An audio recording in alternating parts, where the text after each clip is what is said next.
Back in November, GM announced that it was going to lay off about 14,000 people.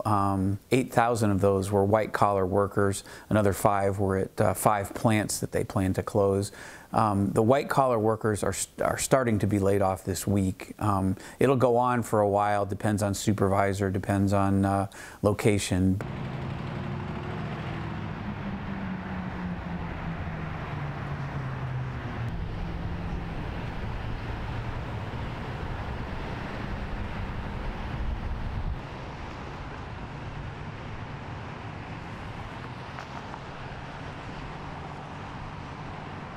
Most of them will be in the Detroit area.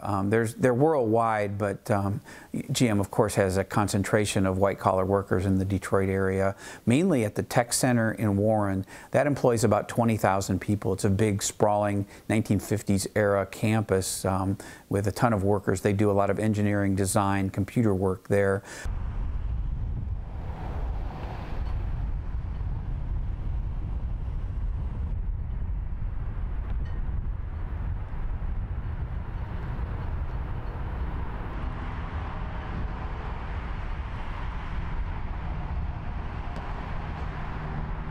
What's happening right now with GM is something that we're expecting to see happen with more automakers over the next year or so, which is trying to transition their staff, trying to get the right skill sets in place for the future of the auto industry as it transforms, going from internal combustion engines and vehicles being sold to consumers towards a model where it's more electrification, more automation, and more mobility services.